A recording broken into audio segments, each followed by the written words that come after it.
Salut tout le monde. Alors aujourd'hui je vais vous faire une nouvelle petite vidéo sur la suite de la voiture électrique pour enfants. Mais avant tout je voulais déjà vous souhaiter tous une très bonne année et puis surtout une très bonne santé pour cette nouvelle année et puis plein de bonnes choses. Voilà. Et plein de bricolage. Donc sur ce on va revenir sur la voiture. Donc j'ai pas mal avancé. J'ai donc une partie du châssis qui est finie. Il va me rester la partie supérieure pour fixer le volant et puis deux traverses aussi à souder de chaque côté pour fixer le plancher. Mais voilà, donc sinon le châssis en lui-même est fini avec les supports amortisseurs, les supports triangles, les roues sont fixées, les quatre roues sont fixées. Les flasques de route sont fixées sur les moteurs d'overboard, les pneus sont montés et gonflés. La direction, l'avant aussi est faite. Donc là en fait concrètement ce qui me reste à installer c'est le arceau qui va venir fixer le volant, donc je vais vous faire voir ça après dessus pour la direction et puis brancher les cartes mères programmées sur les moteurs et puis une pédale bien sûr, et là le châssis sera fonctionnel. Après ça sera une histoire d'esthétique en fait, la carrosserie, le plancher, la carrosserie et tout ce qui va être éclairage etc, mais le châssis en lui-même va être fonctionnel. Voilà, donc je prends le téléphone et je vous fais voir ça dessus. Alors pour l'arrière, donc le châssis en fait c'est des cornières 40-40. Je les ai simplement coupés et puis cintrés pour élargir l'arrière parce qu'en fait à l'avant on a les supports d'axe de pivot en fait, et puis qui prend pas mal de largeur en plus qu'à l'arrière on n'a pas, parce qu'à l'arrière on est repris direct sur le triangle. Donc pour avoir la même largeur de roue forcément mon châssis est obligé de s'élargir. Sinon après j'ai simplement ressoudé des morceaux de cornière comme ça et puis une en travers pour fixer mes amortisseurs. Alors, je suis désolé si vous avez un petit peu de bruit dans la vidéo, il pleut là donc sur les tôles c'est un peu désagréable. Et là je peux rien y faire. Donc voilà, donc les triangles, j'ai soudé les platines comme j'avais expliqué la dernière fois, les platines comme ça en métal, soudées sur les triangles. Et puis là j'ai remis une platine comme ça pour le moment sur les roues. Donc les roues sont fixées. À l'avant, c'est le même principe. Donc voilà, sauf que forcément c'est moins large. Mais en fait c'est deux morceaux qui remontent, un en travers pour reprendre les amortisseurs et puis le système de direction. Une direction, c'est une colonne de direction de voiture sans permis, si je me rappelle bien. Voilà, qui est repris sur un tube comme ça avec deux roulements. Donc ça, c'est une pièce que j'ai fait sur mesure pour avoir zéro jeu. Et puis les rotules de direction de quad. Voilà, donc pocket quad. Ici c'est les axes, c'est du pocket quad, hein, tout ça. Les pivots aussi c'est du quad. Donc j'ai juste coupé les axes où on vient mettre les roues à la largeur à peu près des platines en acier. Et j'ai ressoudé une platine en acier. Et là j'ai remis comme à l'arrière deux platines normales dessus. Donc ça c'est des platines en alu. Des platines d'origine d'overboard en alu. Sauf que en fait la partie intérieure elle est plate. Donc je vais les repasser, je vais les meuler en arrondi pour pouvoir bien vraiment épouser la forme de l'axe de roue d'overboard. Mais voilà, donc pour le moment ça tient très bien. Mais je vais quand même les arrondir pour avoir une forme vraiment parfaite. Sinon, les moteurs overboard, donc ça, il n'y a rien de très compliqué. Les flasques, elles sont révissées avec les 4 écrous. Voilà. Les pneus sont gonflés. Et puis voilà, donc là le châssis est fini, tout ce qu'on peut le mettre par terre et on peut monter dessus, donc là il n'y a pas de souci. Là il va y avoir donc comme je disais des traverses qui vont être ressoudées pour fixer le plancher, et en même temps il va y avoir le arceau qui va être pris dessus pour fixer le volant. Donc l'arbre de direction lui va arriver directement au droit comme ça, et ce qui permettra de laisser de la place libre pour les jambes de chaque côté puisque ça va être 2 places.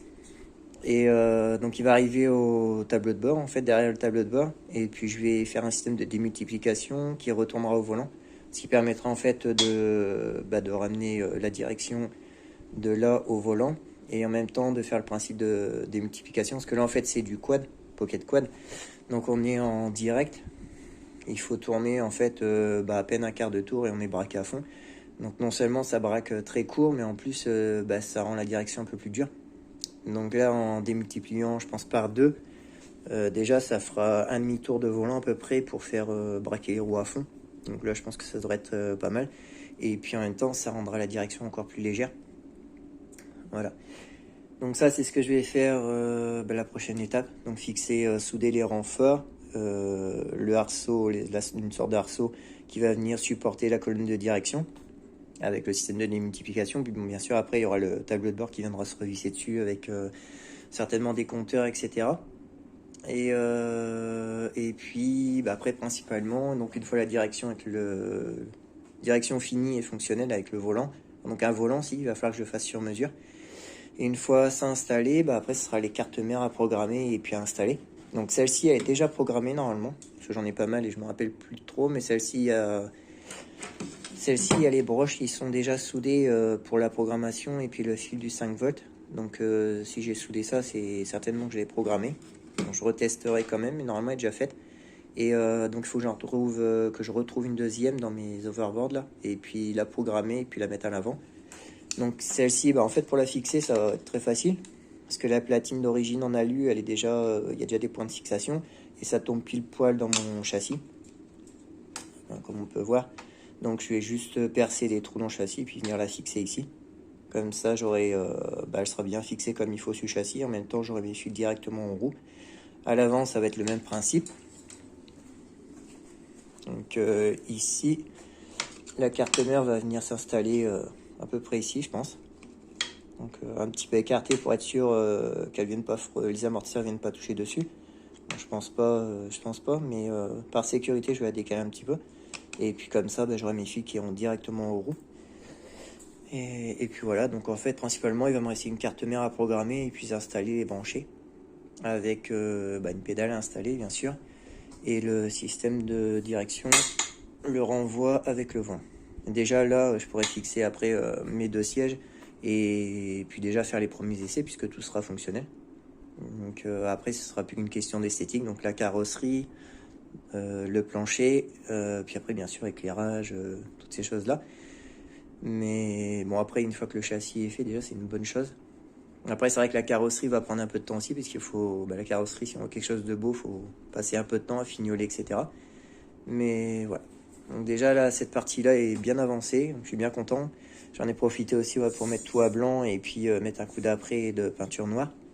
Donc ça permet sur le tout, soit sur les triangles, etc. Comme ça, déjà, j'ai une base propre. Après, bien sûr, je vais venir ressouder dessus, mais bon, de toute façon, je mettrai à blanc là où je vais ressouder et puis je remettrai après peinture. Voilà, donc au fur et à mesure. Donc voilà, juste pour faire voir où j'en étais arrivé. Sinon, voilà, là c'est fonctionnel. Après, bien sûr, pour les roues, s'il y en a qui veulent, je referai peut-être une vidéo démonter une roue pour faire voir un petit peu comment c'est à l'intérieur, mais il n'y a rien de spécialement compliqué. En fait, c'est des... Donc on a les moteurs overboard, donc j'ai percé, je les ai démontés, j'ai percé, et ensuite j'ai mis mes vis et puis boulonné. Sauf que j'ai dû couper la tête en fait des vis. C'est des vis de 8, oui c'est du 8 de mémoire, avec des têtes 6 pans. J'ai dû les couper en fait pour les rafraîchir l'épaisseur en fait de la tête de la vis, pour pas que ça aille frotter sur les bobinages. Donc voilà, juste ça en fait, hein. Je les ai mis à l'étau, j'ai coupé une partie de l'épaisseur de la tête, et puis pour les amincir, et puis après voilà, pas de souci particulier. Après pour le centrage, donc moi j'ai dû faire une pièce, mais après ça c'est propre un peu à chacun. Moi j'ai mes flasques là, ils ont un grand trou, donc je sais pas si on va voir, ouais voilà on voit mieux. Donc moi j'ai trouvé en fait une bague qui fait pile poil le diamètre, elle s'emboîte juste pile poil dans le cercle de ma jambe. Et puis qui était percé juste au centre, donc déjà. Donc en fait ce que j'ai fait moi c'est que j'ai trouvé après une vis BTR ronde, à tête ronde, qui est rentrée pile poil, qui s'emboîtait pile poil dans la rondelle. Et puis j'ai percé mon moteur pile au centre, au diamètre de la vis. Et après en fait ça m'a fait un centreur quoi, donc pour centrer mieux. Mais de toute façon, quoi qu'on fasse, les pneus, ces genres de pneus sont jamais parfaitement en rond. Donc on a beau centrer la jambe pile poil, il y a toujours un petit peu de saut. Donc c'est pas énorme, mais bon voilà, il y en a un petit peu. Donc je verrai peut-être essayer de peaufiner ça à la fin. Mais de toute façon, je sais que sur la Caterham, j'ai mes jantes, bon, ces jantes tôle d'origine, qui sont pas abîmées. Et les pneus ont du saut, donc c'est des pneus neufs qui ont du saut. Donc voilà un petit peu la vue d'ensemble. Désolé, il pleut encore là, donc c'est un petit peu bruyant. Je peux pas faire grand chose. Voilà. Donc après, je vais reposer vite fait les sièges, etc. Et puis ça donne un aperçu avec le volant. Voilà, donc là j'ai installé. Bon, après, c'est vite fait, hein. C'est pas les morceaux. Je vais me servir de ces morceaux là, mais c'est pas. Là, rien n'est fixé, c'est juste mis sur la planche. Et ça sera plus écarté. Et le volant sera un petit peu plus haut et un petit peu plus. Sera un peu plus haut et un peu plus incliné. Donc légèrement plus incliné. Mais bon, ça donne un petit aperçu déjà de ce que ça va donner niveau dimension, etc. Voilà. Donc là, il me reste plus que. Voilà, ça va m'occuper. Et puis bah là, du coup, comme je disais, l'arbre de direction va venir au centre. Donc là, directement. Et puis une fois ça fixé, tout l'ensemble soudé, bah, le boîtier de démultiplication. Bon, pas ça, je vais voir. Je pense utiliser simplement des pignons de vélo avec une petite chaîne pour relier les deux. Je vais voir ça.